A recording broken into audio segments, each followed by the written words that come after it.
नमस्कार. तर मी आज असा एक ठेचा बनवला आहे, की जो ठेचा खाऊन जिभेची चव लगेच येईल. तर हा ठेचा कशाचा आहे? तर थांबा सांगते.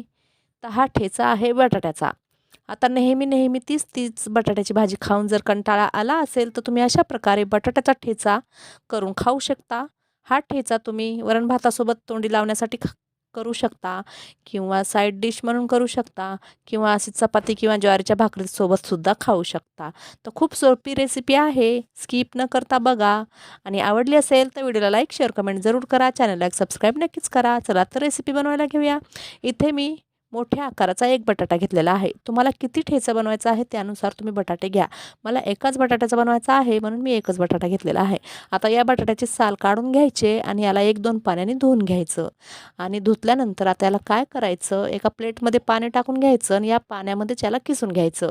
तर पाण्यात का किसायचं, तर आपण असंच किसलं ना तर हा काळा पडू शकतो याचा किस. त्यामुळे पाणी टाकायचं आणि पाण्यात किसून घ्यायचा.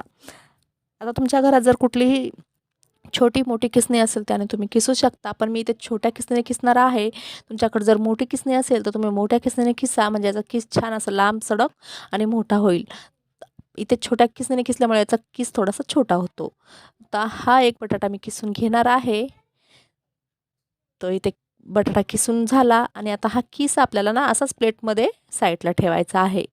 त्याला काढून नाही ठेवायचं पाण्यातून, नाही तर काळा पडू शकतो. असंच प्लेट बाजूला ठेवायचं. आता गॅसवर मी एक पॅन ठेवला आहे आणि पॅनमध्ये मी अर्धी पळी तेल टाकून घेतलं. आता या तेलामध्ये अर्धा चम्मच मोहऱ्या जिरे टाकायच्या. मोहऱ्या जिरे छान तडतडू द्यायच्या. त्यानंतर याच्यात अर्धा टीस्पून हिंग टाकायचा. हिंग, मोहऱ्या जिरे छान तडतडल्यानंतर याच्यात एक कांदा कापून टाकायचा. तर कांदा किती टाकायचा, 1-2 किती टाकायचे तुमच्या आवडीनुसार. मी इथे एक कांदा कापून घेतला आणि तो कांदा मी या तेलामध्ये छान असा परतून घेणार आहे. आता हा ठेचा असल्यामुळे आपल्याला याच्यात मिरचीची पेस्ट टाकायची आहे.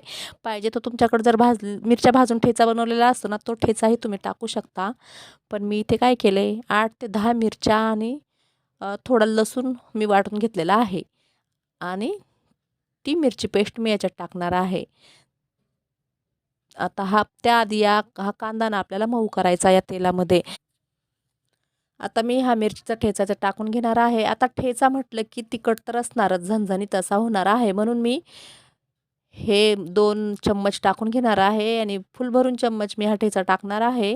तर तुम्हाला किती तिखट पाहिजे ना त्यानुसार तुम्ही हा मिरचीचा ठेचा टाका. पण मला इथे जास्त तिखट करायचं आहे म्हणून मी जास्त टाकलेला आहे.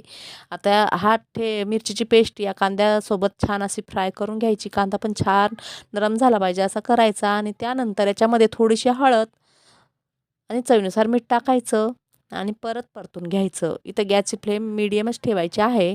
आता कांदा जळू शकतो. आता इथे चवीनुसार मीठ टाकून घेतलं. आता याला मिक्स करायचं, छान परतून घ्यायचं आणि यामध्ये आपण जो बटाट्याचा किस केलेला आहे ना, तो टाकून घ्यायचा आता. तर त्याआधी काय करायचं, किसला ना आपण हाताने असं पिळून घ्यायचं. त्याच्यातलं पाणी सर्व काढून घ्यायचं. त्यात पाणी अजिबात नसलं पाहिजे. आता बटाटा असल्यामुळे लवकर शिजतं आणि हा आपण किसून घेतलेला आहे. तर किसल्यामुळे तो अगदी लवकर शिजतो. तर फक्त 2 मिनिटात हा ठेचा आता रेडी होणार आहे. आता हा किस मी छान असा पिळून घेतलेला आहे आणि सर्व किस पिळून मी या पॅनमध्ये टाकणार आहे. ज्यामध्ये आपण कांदा आणि मिरची पेस्ट तळून घेतलेली आहे याच्यात. तर याच्यात आता हा किस टाकल्यानंतर याला छान फ्राय करायचं आणि एक झाकण ठेवून फक्त 2 मिनिटासाठी आपल्याला याला वाफ द्यायची आहे मीडियम गॅसवर. खूप लवकर होतो हा ठेचा. आता बटाटं तर लवकरच शिजतं आणि किस केल्यामुळे ते अजून लवकर शिजतं. त्यामुळं जास्त वेळ लागत नाही याला. तर याला आता मी मिक्स करते, परतवते आणि झाकण ठेवून 2 मिनटं वाफ देऊन घेते. तर अशा प्रकारे हा झणझणीत असा बटाट्याचा ठेचा रेडी होणार आहे. आता तीच बटाट्याची भाजी खाऊन जर तुम्हाला कंटाळा आला असेल, तर तुम्ही अशा प्रकारे काहीतरी वेगळं म्हणून बटाट्याचा ठेचा नक्की ट्राय करू शकता. नक्कीच करा आणि मला कमेंट बॉक्समध्ये सांगायला विसरू नका. आणि उन्हाळ्यामध्ये कधी-कधी असं होतं, की आपल्याला जेवण जात नाही. तर असं काही चटपटीत असलं किंवा साईड डिश असं ठेचा वगैरे काही असेल, तर आपल्याला जेवण पण जातं आणि जिभेची चवसुद्धा येते. आता 2 मिनिटानंतर मी झाकण काढलेलं आहे आणि ते गॅस बंद केलेला आहे. हा ठेचा रेडी आहे. तुम्ही याला असंच खाऊ शकता भाकरी किंवा चपातीसोबत किंवा वरण-भातासोबत. तर रेसिपी नक्की ट्राय करा आणि ही रेसिपी जर तुम्हाला आवडली असेल, तर व्हिडिओला लाईक शेअर कमेंट जरूर करा. चॅनलला एक सबस्क्राईब नक्कीच करा. चला तर भेटूया परत एका नवीन व्हिडिओमध्ये नवीन रेसिपी घेऊन. बाय. जय महाराष्ट्र.